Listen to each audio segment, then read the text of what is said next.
नमस्कार, ANB news देख रहे हैं आप। मैं हूं आपके साथ पल्लवी राजपूत और हमारे इस खास कार्यक्रम में आप सभी का स्वागत है।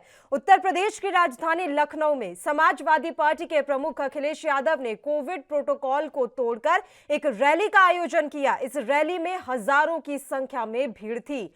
लखनऊ में शुक्रवार को जो कुछ भी हुआ है उसके खिलाफ एक्शन भी देखने को मिला है।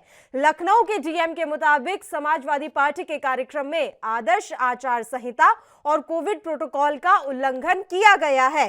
पुलिस ने रैली करने के आरोप में लखनऊ के गौतमपल्ली थाने में महामारी एक्ट के तहत 2000 से ज्यादा समाजवादी कार्यकर्ताओं के खिलाफ एफआईआर दर्ज की है। एफआईआर फिलहाल अज्ञात लोगों के खिलाफ हुई है, नामजद नहीं है। इतना ही नहीं, पुलिस पर भी एक्शन हुआ है। चुनाव आयोग ने गौतमपल्ली इलाके के एसएचओ को सस्पेंड कर दिया है। साथ ही लखनऊ के एसीपी से भी जवाब मांगा गया है। अब इस मामले पर बीजेपी और समाजवादी पार्टी के बीच वार पलटवार का दौर शुरू हो गया है।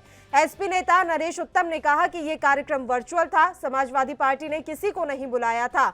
अगर बुलाया होता तो लाखों की संख्या में लोग आते। कोरोना के नियमों का कोई उल्लंघन नहीं, सभी लोग मास्क पहनकर आए थे। वहीं दूसरी तरफ योगी कैबिनेट में मंत्री रहे और अब समाजवादी पार्टी का दामन थामने वाले स्वामी प्रसाद मौर्य ने गोरखपुर में खिचड़ी कार्यक्रम करने के लिए मुख्यमंत्री योगी आदित्यनाथ को ही निशाने पर लिया है। उन्होंने कहा कि सबसे पहले तो सीएम योगी पर मुकदमा दर्ज करना चाहिए, क्योंकि गोरखपुर में मुख्यमंत्री हजारों लोगों के साथ खिचड़ी खा रहे थे। आचार संहिता मुख्यमंत्री तोड़ रहे हैं। उधर स्वामी के आरोपों पर बीजेपी ने भी पलटवार किया। बिहार सरकार में मंत्री शाहनवाज हुसैन ने कहा कि समाजवादी पार्टी कानून तोड़ने का नाम है, लाल टोपी उसी की निशानी है। दल बदलने वाले 2-3 लोग आ गए तो इस पर जश्न मनाने की क्या जरूरत। पूरी तरह कोरोना गाइडलाइंस को तोड़ा है। लेकिन इन तमाम राजनीतिक बयानबाजियों के बीच एक बात तो साफ है कि अखिलेश यादव के आयोजन में चुनाव आयोग की रैलियों पर रोक के नियम को तोड़ा गया है और इसलिए आयोग ने अफसरों पर कार्रवाई की। चुनाव आयोग ने 15 जनवरी तक रैली, रोड शो और बाइक साइकिल रैली पर रोक लगाई थी। आज चुनाव आयोग एक बार फिर से मीटिंग करने वाला है और रैलियों पर रोक की मियाद बढ़ाने या खत्म करने पर फैसला किया जाएगा।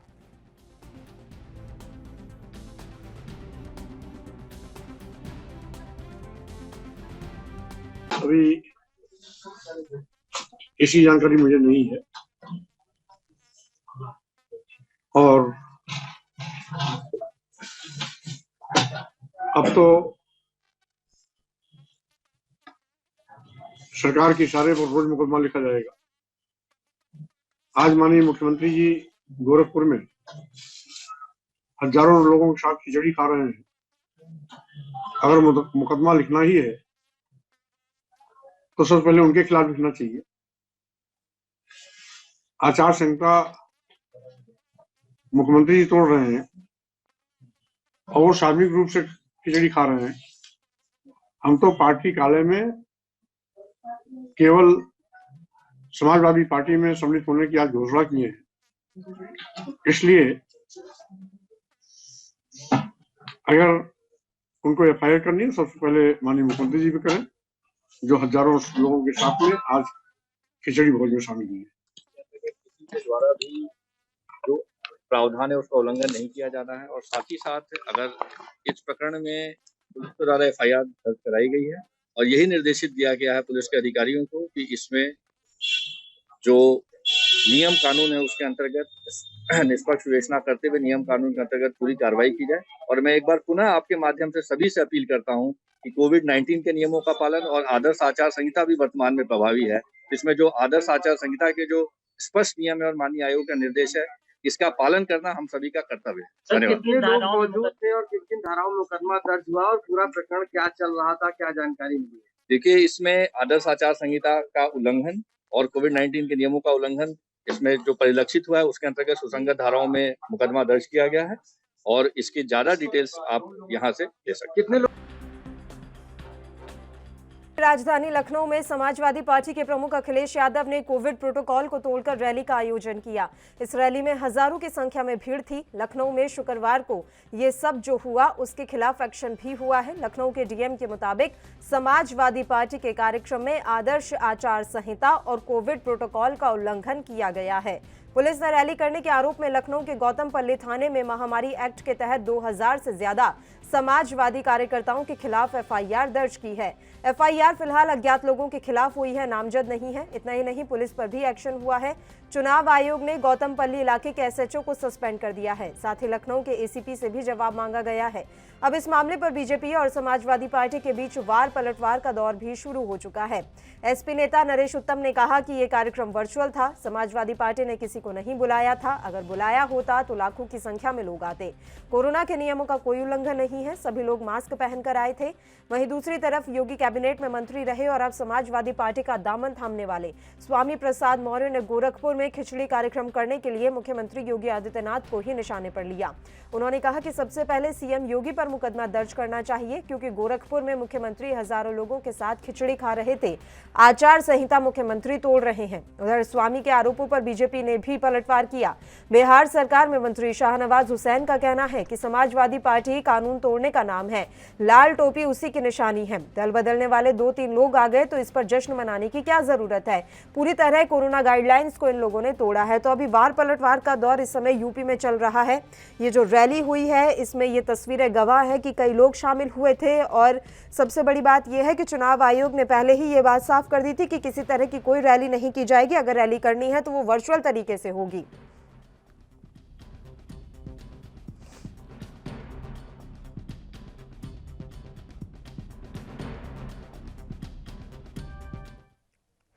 और चलिए इस मसले पर अब चर्चा की शुरुआत कर लेते हैं। 3 मेहमान इस समय हमारे साथ जुड़ गए हैं। मेहमानों से आपका परिचय करवा देते हैं। राहुल आनंद जी इस समय हमारे साथ जुड़े हुए हैं, नेता हैं बीजेपी के। नगेंद्र सिंह जी नेता हैं सपा के।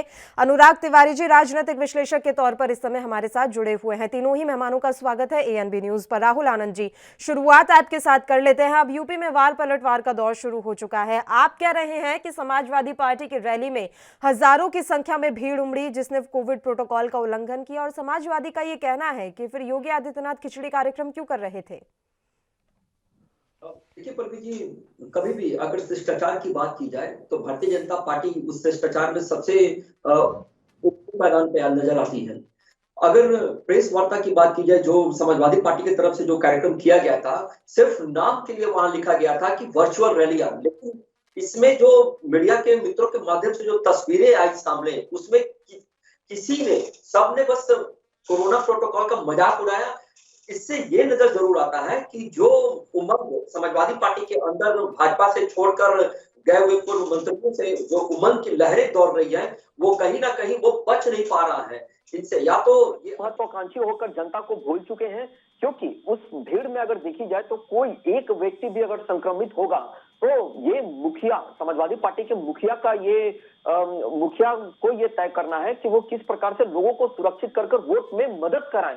अगर इस प्रकार के रवैया अपनाएंगे तो निश्चय ही सिर्फ वो जो एक पुरानी कहावत है ना, काला अक्षर भैंस बराबर, वही वहां नजर आ रहा था। मैं बात कर लेता हूं बीजेपी के भी कार्यक्रम का। तो बीजेपी के कार्यक्रम को अगर देखा जाए तो वहां प्रोटोकॉल, जो कोरोना का जो प्रोटोकॉल है उसको ध्यान रखा गया था। सबने मास्क पहना था और जब जो खिचड़ी की भोज चल रही थी उस समय वहां पे सोशल डिस्टेंसिंग का भी पालन किया गया था। तो फर्क साफ है कि किसको जनता प्रिय है और किसको सत्ता प्रिय है।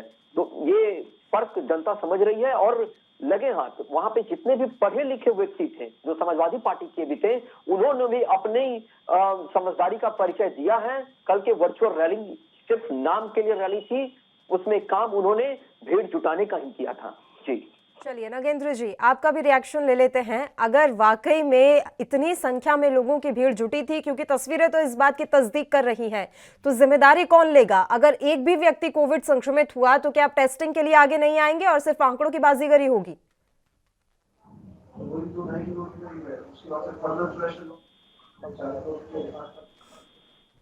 एक वर्चुअल रैली का कार्यक्रम था और ये सच है कि वहाँ हम लोगों ने किसी को आमंत्रित नहीं किया गया था, लेकिन हमारी पार्टी के कार्यकर्ता पहुंच गए थे। दूसरी बात, हम राष्ट्रीय अध्यक्ष जी ने उसी मंच से वर्चुअल रैली के कहा भी है कि हम कोरोना की गाइडलाइन का पालन करेंगे।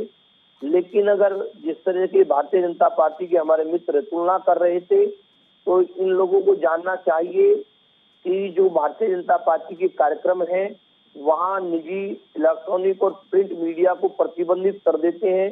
बड़ी संख्या में वहाँ लोग रहते हैं, कोरोना की गाइडलाइन का पालन नहीं होता और ये सेंसर्ड जो पोर्शन होता है वो मीडिया के लोगों को उपलब्ध कराते हैं। जो आप लोग कह रहे हैं चुनाव के संबंध में, तो जैसी अधिसूचना जारी हुई, कोरोना की गाइडलाइन चुनाव आयोग ने जारी की है, लेकिन उससे पहले भी कोविड प्रोटोकॉल पालन के लिए गाइडलाइन जारी थी। तो जब तमाम जितने भी मंत्री, प्रधानमंत्री जी और मुख्यमंत्री जी जो कार्यक्रम कर रहे थे, तमाम उनमें भी कोरोना की गाइडलाइन की धज्जिया उड़ रही। ऐसा जान पड़ता है कि कोरोना की आड़ में ये पुलिस का और प्रशासन का प्रयोग करके इस चुनाव का जो निष्पक्ष जो चुनाव होना चाहिए उसको प्रभावित करने का प्रयास किया जा रहा है। यहाँ ये भी कहना चाहूंगा सर कि चुनाव आयोग ने जो गाइडलाइन दी है वो भी भारतीय जनता पार्टी के कहने पर दी है। मैं ये नहीं कह रहा, चुनाव आयोग ने जो गाइडलाइन दी है वो चुनाव आयोग ने ही गाइडलाइन दी है, लेकिन जो मैं कहने जा रहा हूँ उसको जरा गौर से सुनिए। बताइए। जो तीसरी लहर है कोरोना की, जो एक्सपर्ट्स हैं, जो स्टैटिस्टिक्स के एक्सपर्ट्स हैं, वो डाटा देते हैं पुराने रिकॉर्ड से, और ऐसी संभावना पहले ही कई महीने पहले व्यक्त कर दी गई थी कि फरवरी में पीक पर होगा कोरोना। तो ऐसी स्थिति में चुनाव आयोग को सरकार का ये दायित्व बनता था कि जनवरी और दिसंबर में ही चुनाव को निपटा लेना चाहिए था, लेकिन इन लोगों ने ठीक इस मुहाने पर लाके इस चुनाव को खड़ा किया है। इनका दूसरा मकसद था, इनके खिलाफ जो माहौल है ये इस चुनाव को और आगे ले जाना चाहते थे।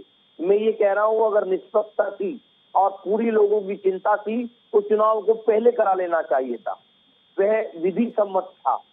तो हम फिर आश्वासन जो आप लोगों को देते हैं और अपील करेंगे विभिन्न मंचों से, विभिन्न पटलों से कि हमारे तमाम कार्यकर्ता और नेतागण जो है कोरोना की गाइडलाइन का पालन करेंगे और हम चुनाव आयोग को सहयोग करेंगे। चलिए, मैं एक सवाल आपके लिए छोड़ जाती हूं सर। जब चुनाव आयोग ने सुझाव मांगे थे तो आपकी पार्टी ने भी तो कहा था कि समय पर ही चुनाव होने चाहिए। अब आप ये सुझाव दे रहे हैं कि पहले ही करवा लेने चाहिए थे। अनुराग तिवारी जी, आपका रुख कर लेते हैं। जो कुछ भी हुआ उसको आप किस तरीके से देख रहे हैं? शुक्रवार को एक तरफ खिचड़ी कार्यक्रम, दूसरी तरफ दल बदल की जो प्रक्रिया चल रही थी उसको लेकर कार्यक्रम हुआ। कोविड प्रोटोकॉल का उल्लंघन आपको नजर आ रहा है या नहीं आ रहा है? क्योंकि बीजेपी की माने तो बीजेपी ने नहीं किया, सपा की माने तो सपा ने नहीं किया। देखिए पल्लवी जी, सबसे पहले तो बात यह है कि अगर कोई राजनीतिक कार्यक्रम होता है और वो भी राजनीतिक कार्यक्रम चुनाव से पहले, तो इसमें कतई कोई दो राय नहीं है कि वहां पे भीड़ इकट्ठा नहीं होगी, जरूर भीड़ इकट्ठा होगी। अब बात यह है कि कौन सी पार्टी कितने अच्छी तरीके से उस भीड़ को मैनेज कर रही है, कितने अच्छी तरीके से आप कोविड का प्रोटोकॉल पालन कर रहे हैं और लोगों की सुरक्षा पे ध्यान दे रहे हैं। कल की जो सपा की जो कार्यक्रम सपा ने किया था उसमें हम लोगों ने साफ तौर पे देखा था कि बहुत ज्यादा भीड़ थी और स्टेज पे लोग एक दूसरे से धक्का मुक्की करते हुए भी नजर आए थे।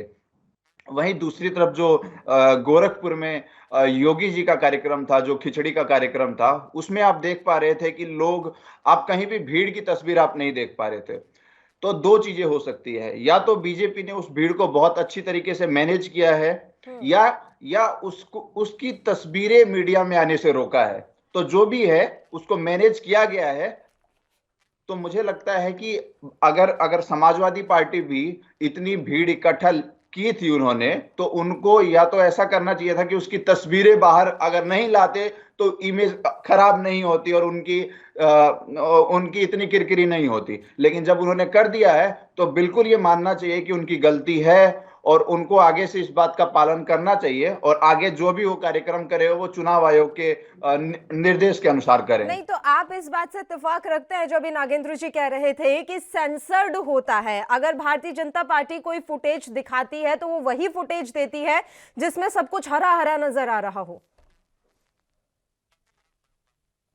जी, काफी हद तक ये बातें मैं बात मानता हूं कि कई मायने में सही हैं, क्योंकि कई सारी ऐसी फुटेज हैं जो डॉक्टर्ड होती है, जो एडिटेड होती है, जो मीडिया को पसंद आए, जो लोगों को पसंद आए। बट 100% सही है, इस बात पे मैं बिल्कुल कतई सहमत नहीं हूं।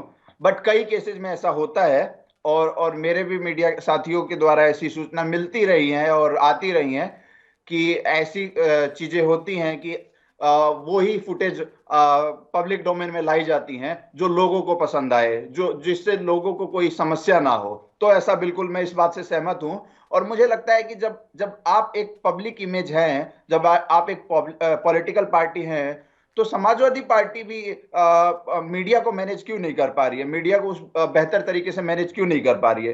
तो आज आज आज चुनाव में पार्टी हर तरीके के दाव पेच खेलती है। तो समाजवादी पार्टी किस हद तक कमजोर हो रही है, समाजवादी पार्टी क्यों इतनी असहाय महसूस कर रही है अपने आप को, क्या चुनाव हार रही है, या जो बीजेपी से जो अलग अलग नेता हैं जिनकी भाजपा में महत्वता कम हो गई है, उनको लाकर भी वो बहुत अपने आप को मजबूत नहीं समझ रही है। क्या समस्या है वो बात मैं जानना चाहूंगा, लेकिन मुझे अभी तक समझ नहीं आ रहा है इस बात का।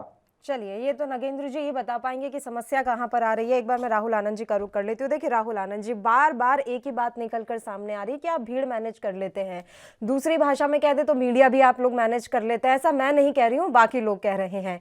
क्या आप वाकई में एक सेंसर्ड फुटेज दे देते हैं जिसमें सब कुछ अच्छा नजर आ रहा है, योगी आदित्यनाथ सोशल डिस्टेंसिंग बनाकर बैठे हुए हैं? क्योंकि ये भी बड़ा संभव कम लगता है कि खुद सीएम कहीं पर आए हों और वहां पर भीड़ ना हो। देखिए, सरकार वेलफेयर के लिए होती है और जनता के हितों के लिए कार्य करती है। और जो मैनेजमेंट की जहां तक बात की जाती है, तो निश्चय ही भारतीय जनता पार्टी का हर कार्यकर्ता अपने आप में एक मैनेजमेंट की विधि सीख रखा है कि कैसे उसे सिचुएशन को मैनेज करना है। तो जो भीड़ जो एकत्र ना हो और जिसको वेल प्लान रूप से सहयोग के रूप में देखा जाए, तो ये भारतीय जनता पार्टी ने जरूर किया है और ये करती भी है, क्योंकि ये जरूरत है वक्त की। दूसरी बात मैं बताना चाहूंगा कि जो राजनीतिक विश्लेषक और सपा के जो बड़े भाई हैं, वो लोग जो आरोप लगा रहे हैं कि जो देखना चाहता है उसी को भारतीय जनता पार्टी दिखाना चाहती है, तो इस बात पर मैं सहमत नहीं हूँ। मैं इसलिए नहीं सहमत हूँ क्योंकि आज देश के अंदर अगर कोई भी तस्वीरें कहीं क्लिक की जाती है तो वो तुरंत में वायरल हो जाती है। और उस परिस्थिति में कि जिस परिस्थिति में जिस प्रदेश में चुनाव हो और आपसी टसन हो सरकारों की पार्टियों के बीच में, वहां अगर आपका फोटो आता है और भारतीय जनता पार्टी का फोटो नहीं आता है, तो निश्चय ही तौर पे कि वो एक वेल डिसिप्लिन तरीके से मैनेज किया जा चुका है। क्योंकि जो मीडिया को कंट्रोल की बात करते हैं, तो थोड़ी देर के लिए मैं आपके साथ बैठकर बहस कर रहा हूं और आप अपनी सारी बातों को, जो आपके जो लायक प्रश्न है आप मुझसे पूछ रही है, तो ये आपकी स्वतंत्रता है, ये आपकी व्यक्ति की आजादी है, जिसकी वजह से आप मुझसे प्रश्न पूछ पा रही है, मैं उत्तर दे पा रहा हूं और इस पे किसी ने कहीं कोई लगाम नहीं लगाया है। लेकिन जो 23-24 करोड़ जो प्रदेश की जो जनता है, अगर उसकी सुरक्षा की बात की जाए तो निश्चय ही वेल मैनेज तरीके से चुनाव के अंदर आना है और इसमें हम चुनाव आयोग का सहयोग कर रहे हैं।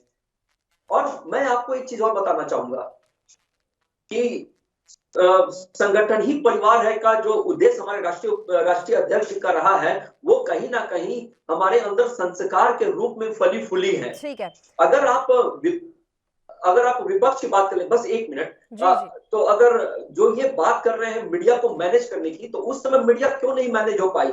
जब यूपी के अंदर कुछ महिलाओं के साथ जब अमानवीय व्यवहार किया गया, उस समय सारी मीडिया खुलकर आई। हम उस समय भी मैनेज कर सकते थे, लेकिन संदर्भ यही उल्टा हो जाता है। अगर आप राजस्थान को देख लीजिए और आप उत्तर प्रदेश को देख लीजिए, तो राजस्थान में चुनाव नहीं है, इसलिए वो दलित लड़की की बात कोई नहीं उठा पा रहा है, और यहाँ पर चुनाव है इसलिए मीडिया को घेरबंदी किया जा रहा है। जी चलिए नागेंद्र जी, मीडिया आपने मैनेज नहीं किया लेकिन प्रशासन मैनेज कर लिया, क्योंकि अब जिस तरीके की कार्रवाई एसएचओ और डीसीपी पर होने जा रही है, एसएचओ पर तो हो गई है, वो क्या दर्शा रही है? इतनी बड़ी संख्या में लोग इकट्ठे हो गए लेकिन पुलिस कुछ नहीं कर पाई। पुलिस को कानो कान खबर नहीं थी या फिर वो कुछ करना नहीं चाह रहे थे?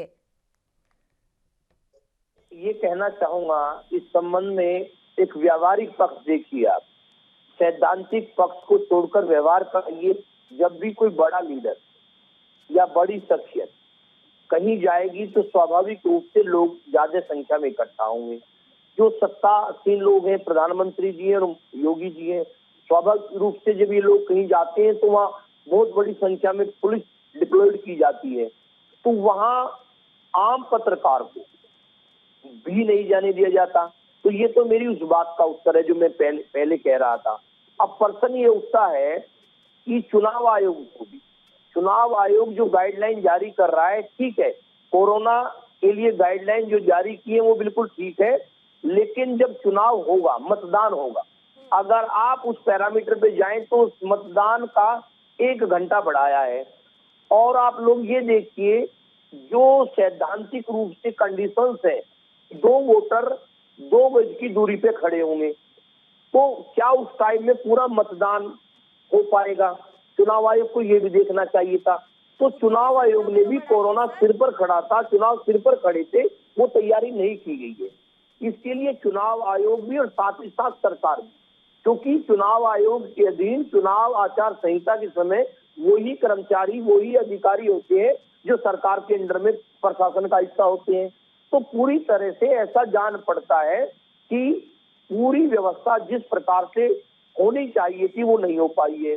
जैसे ही कोरोना की गाइडलाइन जारी करने की बात आई थी और जारी की थी, तो हमारे राष्ट्रीय अध्यक्ष जी ने ये कहा था कि उन गाइडलाइन के साथ ही जो चुनाव आयोग इस प्रकार से प्रत्याशियों को, राजनीतिक दलों को और जो टॉप लीडर्स होंगे, जो बौद्धिक रूप से अपना अपना सैद्धांतिक और नीतिगत पक्ष रखेंगे जनता की बात में, वो किस प्रकार से एक दूसरे से रूबरू होंगे, ये काम चुनाव आयोग का था।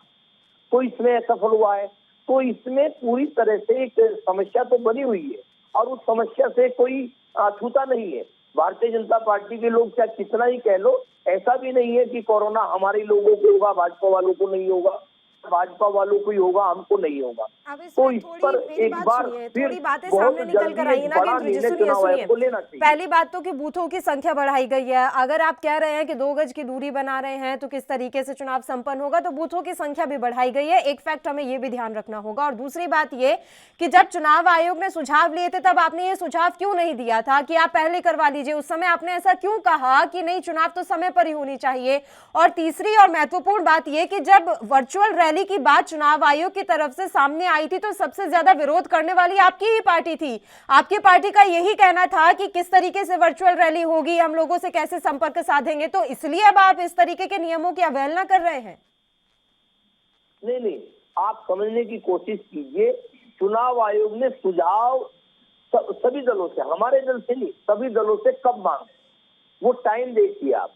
जो चीज 6 महीने पहले मांगनी चाहिए थी वो मांग कब रही? एक तो बात ये, वर्चुअल रैली को लेकर जो हमने आपत्ति की थी उसको समझिए, क्योंकि हमारे दल और दूसरे दलों के पास इतने संसाधन नहीं है जितने इन सत्तासीन लोगों के पास संसाधन। बात को समझने की कोशिश की, ठीक है। तो हमने आपत्ति उस बात पे की थी, वर्चुअल रैली में सभी लोगों को, सभी राजनीतिक दलों को, सभी प्रत्याशियों को एक जैसा प्लेटफॉर्म उपलब्ध होना चाहिए। तो हमने आपत्ति इस बात पे की थी। हम वर्चुअल रैली पे आपत्ति नहीं कर रहे, उसको हम मानेंगे, लेकिन इस चीज को सेंट्रलाइज ना करके, अगर इसको विकेंद्रीकृत करके, इसको विधानसभा वार जो चुनाव आयोग की मशीनरी है उसकी जिम्मेदारी लगाई जाती कि वो प्लेटफॉर्म उपलब्ध कराए, तो ये भगदड़ ना बचती और ये भगदड़ मतलब रुक जाती। ये चुनाव आयोग का फेल्योर है, प्रशासन का फेल्योर है। चलिए, सही है, सबका फेलियर है, लेकिन आपकी कोई जिम्मेदारी नहीं बनती। आप बार बार ये कहना चाहते हैं। देखिए, अगर आप भीड़ मैनेज नहीं कर पाए, चलिए भीड़ उमड़ गई, मान लेते हैं, हो गए आपके कार्यकर्ता एक्साइटेड, वो आ गए भाई देखने के लिए कि कौन कौन शामिल हो रहा है, लेकिन जो मंच पर बैठे हुए थे नेता, इतने बुद्धिजीवी हैं, उन्हें एन मौके पर पता लग रहा है, अंतरात्मा उनकी जाग रही है कि बीजेपी में अब हमारा काम नहीं हो रहा, हम समाजवादी पार्टी में चले जाएं, तो वो सोशल डिस्टेंसिंग का पालन करके नहीं बैठ सकते थे, किसी के चेहरे पर मास्क नहीं था। तो इन बुद्धिजीवियों का क्या किया जाए? ये भी चुनाव आयोग का फेलियर है? इसका जवाब आप मुझे जरूर दीजिएगा। अनुराग तिवारी जी, अगर वाकई में वर्चुअल रैली इतनी ही फ्लॉप नजर आ रही है तो चुनाव आयोग ने यह फैसला क्यों लिया? आपके हिसाब से क्या वाकई में सिर्फ भारतीय जनता पार्टी का आईटी सेल इतना मजबूत है और पार्टियों के पास इतने संसाधन नहीं है कि आप अपने आईटी सेल को, आईटी डिपार्टमेंट को मजबूत कर पाएं? जैसे नगेंद्र जी ने कहा था कि चुनाव आयोग को एक प्लेटफॉर्म विधानसभा वाइज एक उपलब्ध कराना चाहिए जिससे सभी पार्टियों को समान अवसर मिले। मैं आपको बता देना चाहूंगा कि चुनाव आयोग चुनाव कराने की जिम्मेदारी होती है, उस चुनाव प्रचार में आपकी सहायता करने की कोई जिम्मेदारी नहीं होती है। और दूसरी बात ये कि सबसे बड़ी समस्या आज के दिनों में बाकी पार्टियों का ये है कि बीजेपी ने पिछले 6 से 7 सालों में डिजिटल प्रेजेंस पे बहुत अधिक काम किया है। डिजिटल प्रेजेंस चाहे वो पार्टी के स्तर पे हो, चाहे वो सरकार के स्तर पे हो, तो इसमें कोई दो राय नहीं है कि बीजेपी ने इसमें बहुत बड़े स्तर पे काम किया है और उसका रिजल्ट आज बीजेपी को मिल रहा है। वहीं दूसरी तरफ जो दूसरी पार्टियां हैं, चाहे वो समाजवादी पार्टी हो, चाहे वो कांग्रेस हो, चाहे वो बहुजन समाज पार्टी हो, इन पार्टियों का अगर आप एक डिजिटल प्रेजेंस देखें तो बीजेपी के मुकाबले बहुत कम है। और मुझे लगता है कि ये जो एक पब्लिक रीच वाली बात हो जाती है, तो सभी पार्टियों को पता है कि इस मॉड्यूल पर अगर चुनाव होते हैं तो बीजेपी हर जनता तक पहुंच पाने में सक्षम है। वहीं दूसरी तरफ जो दूसरी पार्टियां हैं वो आज के दिनों में आप देखेंगे कि सभी विधानसभा, सभी ब्लॉक स्तर पे पहुंचने के लिए बिल्कुल समर्थ है ही नहीं। तो खलबली यही है बाकी पार्टियों को कि बीजेपी इस चुनाव में एक बढ़त ले चुकी है पहले ही। ये जब फैसला हुआ है कि चुनाव अब डिजिटल मोड में होगा, तभी बीजेपी को बहुत बड़ा एज और एक बढ़त मिल चुकी है। और खलबली और हार का डर इसी बात का है सभी पार्टियों को। हार का डर है, क्योंकि अगर हार का डर वाकई में होता तो इतनी संख्या में एक तो इनके यहाँ पर लोग जाते नहीं बीजेपी छोड़कर, और दूसरी बात कल की भीड़ भी ये दर्शा रही है कि इन्हें हार का डर है या नहीं है। समाजवादी पार्टी टक्कर दे रही है, ये बात तो हमें माननी पड़ेगी ना अनुराग तिवारी जी। जी, इसमें कोई दो राय नहीं है कि समाजवादी पार्टी एक अच्छा चुनाव नहीं लड़ रही है, लेकिन अच्छा चुनाव तब लड़ पा रही थी जब ये सारी चीजें ग्राउंड पे हो रही थी, जब समाजवादी पार्टी के कार्यकर्ताओं को बड़ी रैली, जनसंपर्क और लोगों से जुड़ने का अवसर मिल रहा था। लेकिन मैं फिर ये बताना चाहूंगा कि जैसे ही चुनाव आयोग का ये फैसला हुआ कि अब आपको ये पूरा चुनाव डिजिटल मोड में करना है, मुझे लगता है कि तभी एक बहुत बड़ा नुकसान समाजवादी पार्टी को होता हुआ दिख रहा था।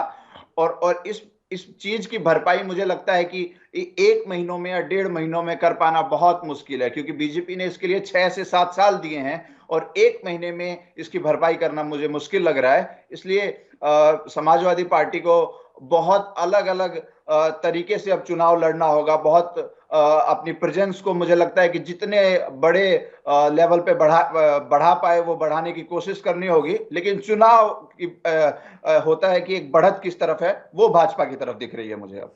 राहुल आनंद जी, वर्चुअल में अभी अन्य पार्टियां इतनी मजबूत नहीं है, इसी का नतीजा हमने ये देखा कि कल भारी संख्या में समाजवादी पार्टी के कार्यकर्ता इस तरीके से सामने निकल कर आए और भीड़ लग गई। फायदा तो आपको हो रहा है, लेकिन आपकी प्रशासन को अब कड़ी मशक्कत करनी पड़ेगी इस तरह की भीड़ को रोकने के लिए।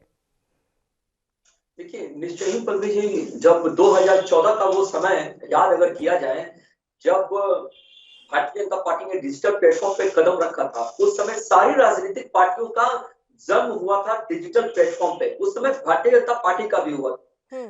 लेकिन उसके बाद से जब बढ़त शुरू हुई, लोगों को जब जागरूकता हुई, सोशल मीडिया का पावर समझ में आया कि कैसे एक क्लिक पे सरकार द्वारा किया गया सारी योजनाएं क्रियान्वयन होकर आपके सामने आ सकते हैं, तब सारी पार्टियों ने अपने आप कमर कसी थी। किसी ने मेहनत किया, किसी ने नहीं किया। किसी ने ये सोचा कि जो लोकतंत्र के जब महापर्व आएगा तो उस समय हम यूं ही पास कर जाएंगे जो पहले करते आते थे। लेकिन समय के साथ आवश्यकता बदली और खास करके कुछ ऐसे घटना घटे हमारे देश के अंदर जिसके वजह से लोगों को सोशल मीडिया का सहारा लेना ही पड़ा। उसी का एक रूप है भारतीय जनता पार्टी को बढ़त। आज घर घर में मोबाइल फोन मौजूद है, आज घर घर में डेटा मौजूद है। अगर आपने उसका इस्तेमाल नहीं किया तो ये आपकी कमी है।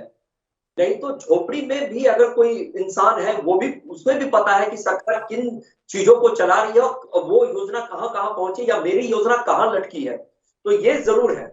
बड़े भाई सपा की जो एक बात कह रहे थे, संसाधन की बात कर रहे थे कि जो पक्ष में है उसके पास संसाधन बहुत है। वो किस संसाधन की बात करते हैं?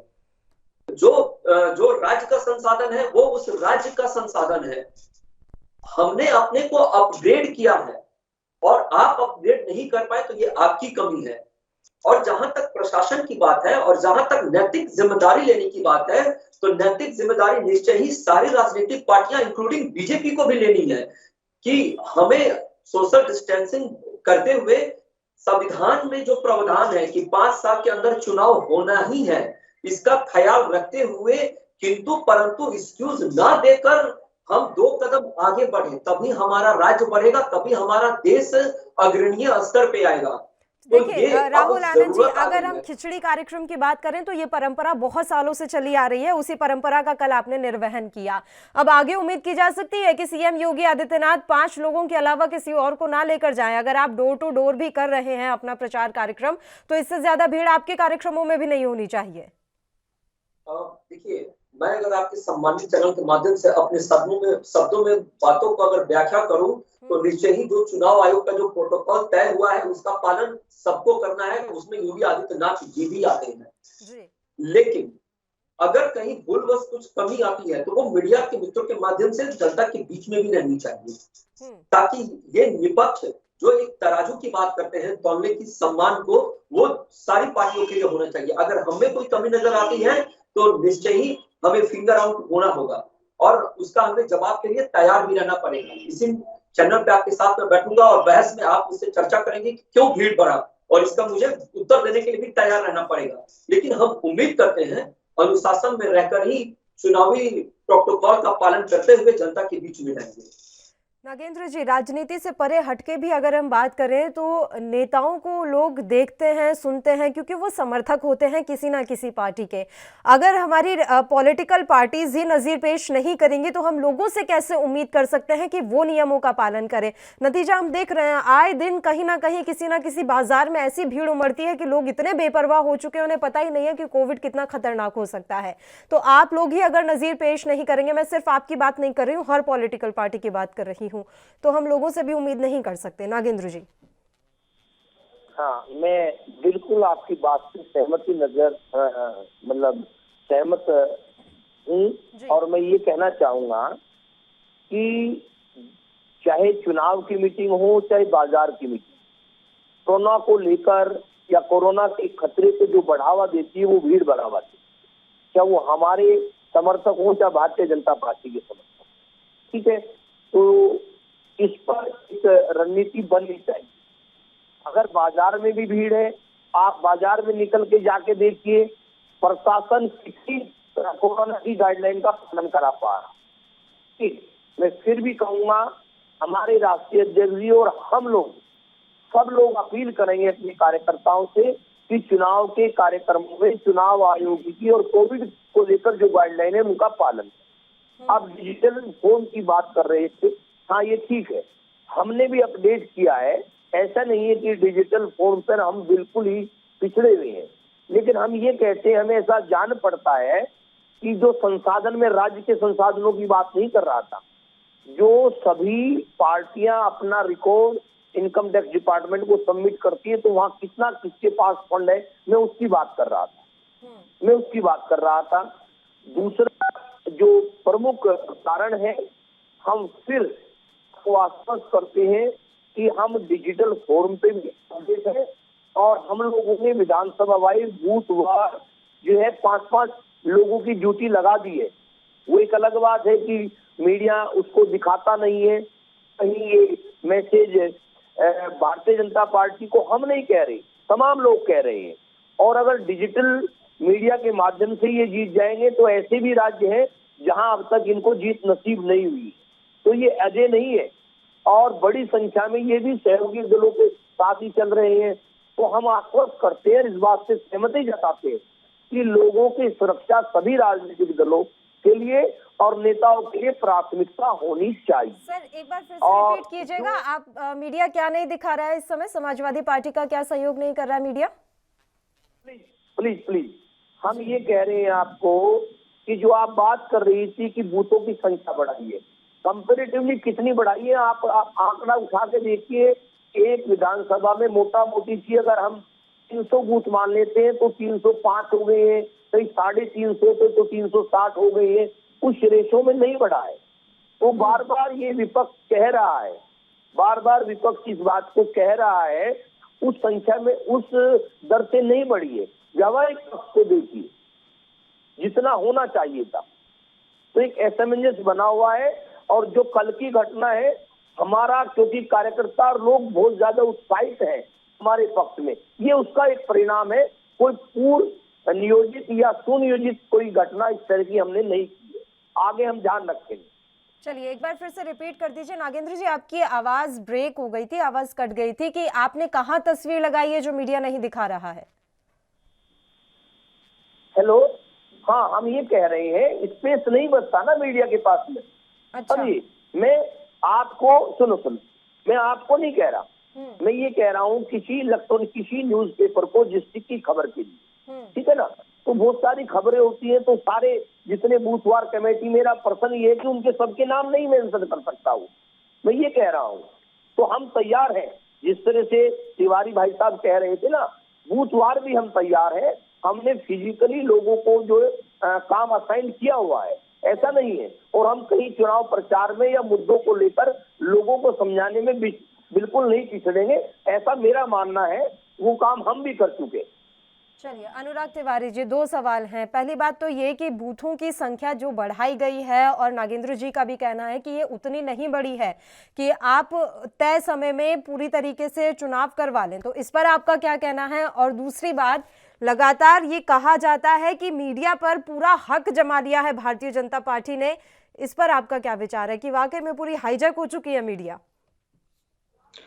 देखिए, दो सवाल हैं तो इसके जवाब भी उसी हिसाब से होने चाहिए। पहला तो ये है कि नगेंद्र जी जिस हिसाब से चुनाव आयोग के ऊपर सवाल उठा रहे हैं, मुझे लग रहा है कि ये गलत है। चुनाव आयोग एक संवैधानिक संस्था है, और चुनाव आयोग की पूरी टीम, आपने देखा था कि कम से कम 4 से 5 दिन का उनका एक दौरा हुआ था यूपी का, जिसमें हर जगह उन्होंने विजिट किया अपनी पूरी टीम के साथ में, और एक सर्वे किया जिससे उन्हें ये अंदाजा हुआ कि कितने बूथ बढ़ाने से इस पूरी भीड़ को, इस पूरे जो वोटर्स हैं उनको मैनेज किया जा सके।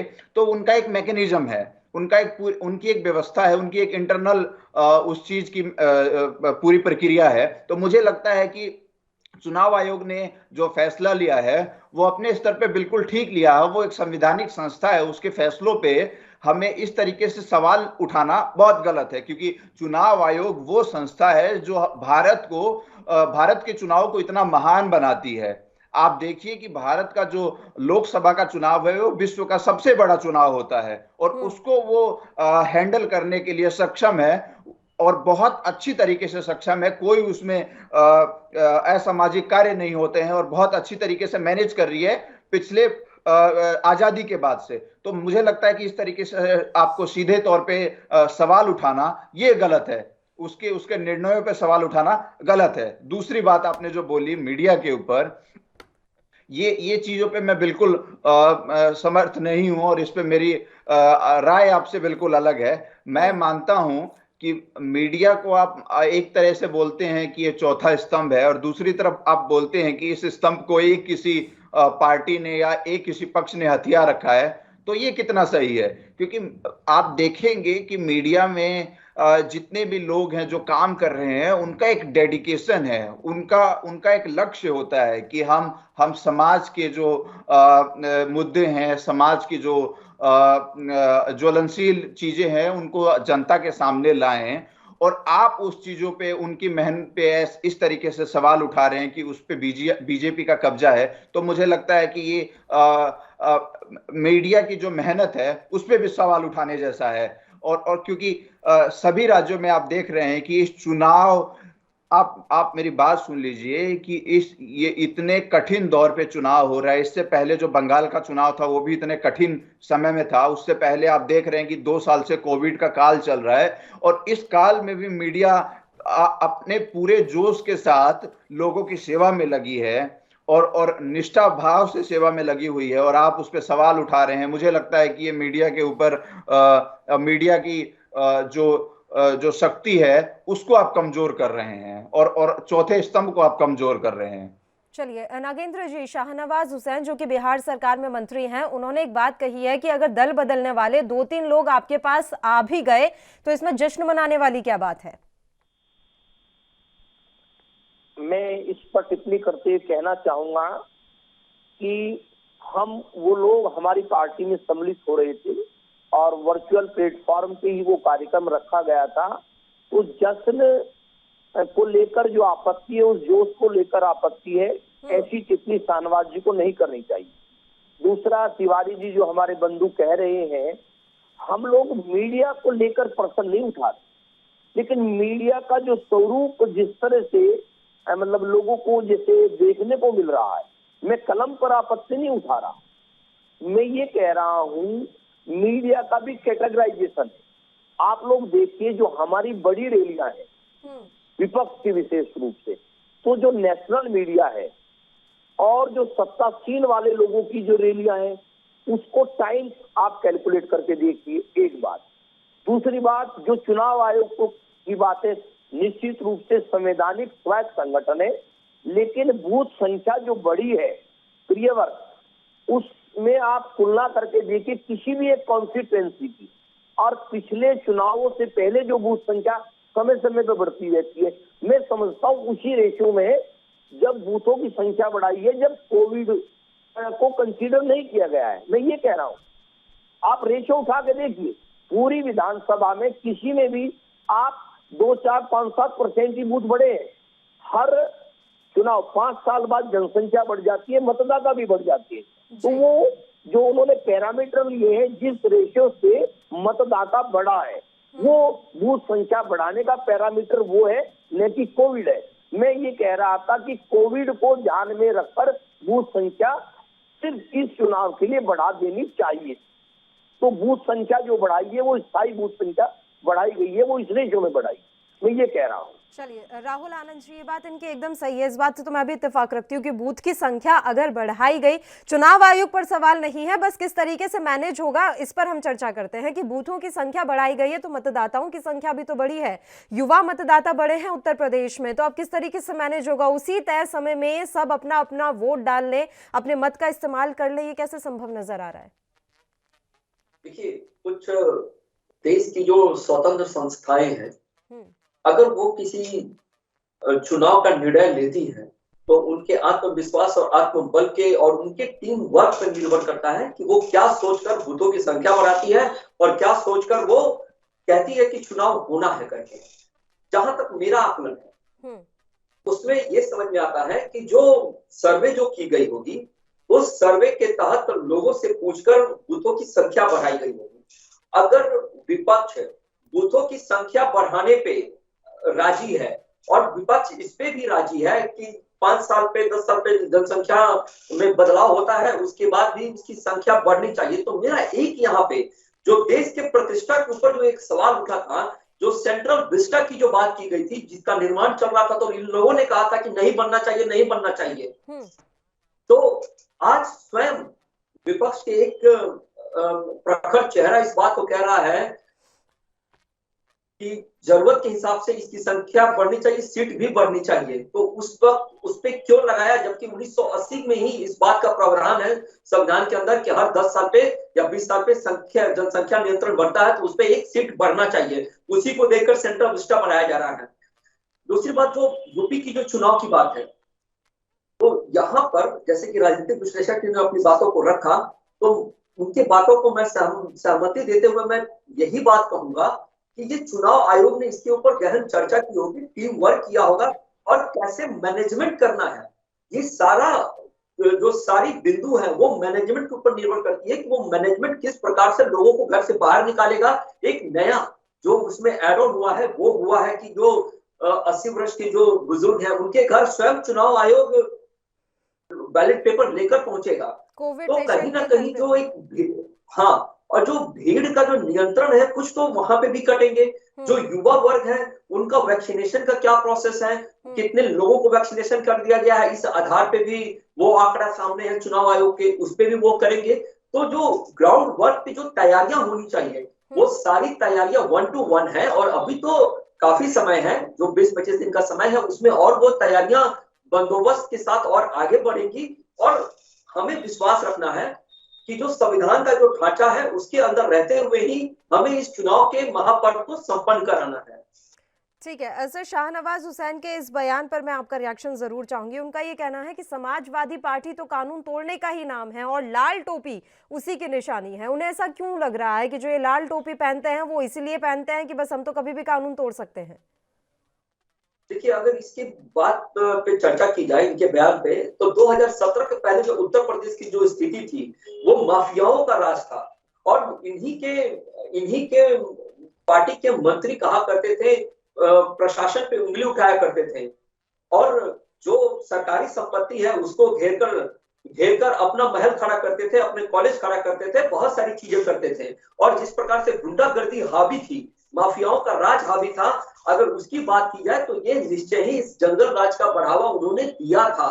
और जो लाल टोपी की जहां तक बात है, जो रक्त चरित्र जो उत्तर प्रदेश के अंदर 2017 के पहले किया जाता था, उसका अगर अध्ययन करेंगे तो निश्चय ही 2017 में और 2017 के पहले की जो सरकार थी उसमें ये फासले कम हो गए। और हमने बताया कि कानून का राज और माफियाओं का राज को कैसे खत्म करना है और किस प्रकार से उत्तर प्रदेश को उन्नत प्रदेश बनाकर देश के मुख्य धारा से जोड़ना है। तो आपके यहाँ से नेता ऐसी पार्टी में क्यों जा रहे हैं जो सिर्फ कानून तोड़ने का काम करता है और रक्त चरित्र है इनका? तो देखिए, जो दल बदल कर जाते आते हैं वो उनकी महत्वाकांक्षा के ऊपर निर्भर करती है। और जिन्हें टिकट कटने का डर था, वो समाजवादी पार्टी का जो समीकरण है, वो समीकरण के सामने अपने को काफी कमजोर समझ रहे थे। यानी कि वो ये समझ रहे थे कि हम उस समीकरण के सामने कमजोर है, क्यों ना हम उसमें मिल जाए, तब जाकर मेरी मजबूती बन जाएगी और मेरा आगे का जो राजनीतिक कैरियर है वो भी सुचारू 5 साल और चलेगा। लेकिन यहाँ पे कभी कभी जो जल्दीबाजी का जो फैसला होता है, क्योंकि अब जनता जागरूक है, मैं जनता को एक बार ठग सकता हूँ, बार बार नहीं ठग सकता हूँ। तो जनता जागरूक है और जनता समझती है कि अभी उत्तर प्रदेश को उन्नत प्रदेश कौन बना सकता है और माफियाओं का राज कौन बना सकता है। तो दल बदल लोग आए जाए उससे बहुत ज्यादा प्रभाव नहीं पड़ता है, क्योंकि ये जनता के विवेक और बुद्धि पर निर्भर करता है कि वो ईवीएम में किसका बटन दबाने जा रही है। चलिए नागेंद्र जी, उत्तर प्रदेश को उन्नत और उत्तम प्रदेश कौन बना सकता है सर? और साथ ही मैं एक तो आपसे निवेदन करूंगा कि अपनी टेक्निकल टीम को कहें, कल रात की डिबेट में भी, अरब की डिबेट में भी आवाज स्पष्ट नहीं सुनाई दे रही है, बार बार हर्डल पैदा हो जाता है। मैं ये कहना चाहूंगा, जो टिप्पणी शाहनवाज जी या मोदी जी ने जब काशी कॉरिडोर का उद्घाटन करने के लिए गए थे, हमारे जो लाल टोपी को लेकर टिप्पणी की थी, उस पर मैं ये कहना चाहूंगा कि इन लोगों को जो असहज बताया जाता है वो गलत नहीं बताया जाता है।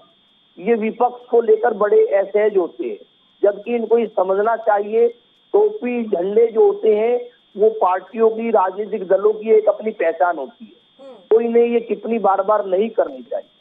दूसरी बात, अगर वेशभूषा की टिप्पणी पे आएंगे तो जिस पाठशाला से ये पढ़ के आते हैं संघ की, उसकी जो वर्दी है वो जर्मन की हिटलर वाली जो सेना थी उससे मिलती है। तो ये शुद्ध देशी चिंतन के आदमी नहीं है, इस पर मेरा ये जवाब है। एक बात। दूसरा प्रश्न ये उठता है कि मैं एनवी से चाहूंगा कि एक दिन वो डिबेट रखें कि इन 5 सालों में उत्तर प्रदेश में कितने मर्तबा किन किन मुद्दों को लेकर भारतीय जनता पार्टी जो शासन में है, मुख्यमंत्री जी ने या जो व्यवस्था है, कितने बार कॉमन कॉज के लेके सर्वदलीय बैठक बुलाई है। और इस चीज को आप केंद्र में भी देखें, 14 से लेकर अब तक और 17 से लेकर 22 तक, यहाँ भी देखें। विपक्ष जो होता है लोकतंत्र की खूबसूरती होता है और सरकार की मनमानी पर रोक लगाने का काम विपक्ष का होता है। उस काम को हमने सदन में भी किया है, सड़क पे भी किया है। और अगर लोकतंत्र की खूबसूरती चली जाएगी, अधिनायकवाद आ जाएगा, तो इन लोगों को विपक्ष का सम्मान करना चाहिए। तो ये मैं सीख देना चाहूंगा भारतीय जनता पार्टी के लोगों को कि विपक्ष, लोकतंत्र जब ही सफल है, लोकतंत्र का जब ही महत्व है जब मजबूत विपक्ष है और विपक्ष की बात भी सुनी जानी चाहिए। लेकिन अगर विपक्ष नियम तोड़ने पर आ जाए सर, तो फिर क्या किया जाना चाहिए सत्ता पक्ष को? नहीं, विपक्ष नियम नहीं तोड़ेगा, उस पर हम बार बार स्पष्टीकरण दे रहे हैं। आप उस बात से आगे नहीं बढ़ पा रही है। हमने आश्वासन दिया है। मेरा तो टॉपिक ही वही है, तो मुझे तो घूम फिर कर उसी टॉपिक पर आना है नागेंद्र जी। हम विश्वास दिला रहे हैं कि हम जो दिशा निर्देश होंगे उनका पालन करेंगे और अपने जो कार्यकर्ता को शिक्षित भी करेंगे इसके लिए, पालन करने के लिए। बिल्कुल हम आपको आश्वासन दिला रहे हैं। ठीक है। अनुराग जी, आपका आखिरी कमेंट चाहूंगी जल्दी से। नगेंद्र जी आश्वासन दिला रहे हैं, और ये समाजवादी पार्टी वही है जो जब कोविड का टीका आया था और पहला फेज उसका लगने वाला था, तो ये लोगों ने पब्लिक डोमेन में ये बात कही थी कि हम ये भाजपा का टीका नहीं लगवाएंगे। तो आप क्या मानते हैं, मेरी बात सुनिए, उस समय आपने उत्तर प्रदेश के करोड़ों लोगों के जान को खतरे में डाला, उन लोगों को आपने भड़काने की कोशिश की कि ये टीका आपके लिए खतरनाक